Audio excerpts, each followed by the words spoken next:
বাড়ি যাওয়ার আগে ননদরা যেমন করে। এই শাড়িটা পরবো, বেশ সুন্দর লাগে। শাড়িটা কি সুন্দর! এই শাড়িটা এখানে রেখে দিই, ভালোভাবে রাখি।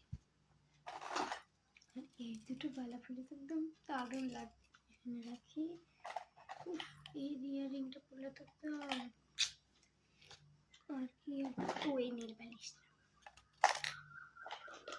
আরো দুটো বালা পরাই যায়। এই দুটো বালা হয়ে গেছে, যাই একটা জায়গায় লুকিয়ে রাখি, তাহলে এবার ছুটি ননদটা দেখলেই তো পরে শুরু হয়ে যাবে। এখানে লুকিয়ে রাখি তাড়াতাড়ি, একটু দেখি কোথাও আছে নাকি, দেখে আসি। বৌদি এখানে লুকিয়ে রাখছে, আমি বৌদি সব দেখেছি।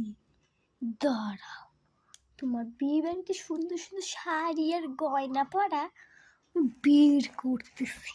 এখন নাই, নিয়ে যাই আমার ঘরে।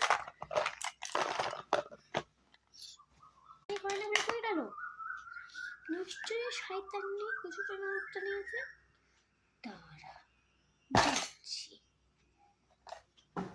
তাই এখানে তো সব আছে, তাই শাড়িটার মধ্যে ভালো হবে পিছুটি বলে দিয়ে দিই।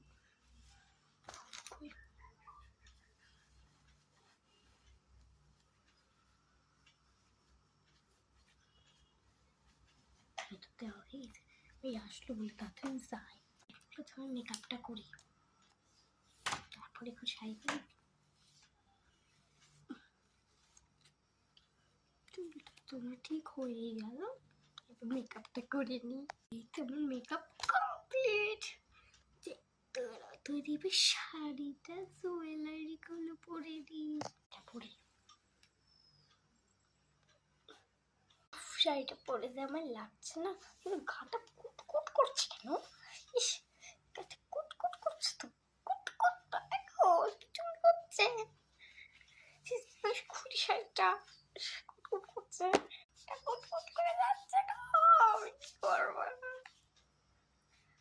আমার ঠাকুর যে, তোমার এই হাল কেন? তুমি সাজনি এখনো? আমরা যে বেরোবো।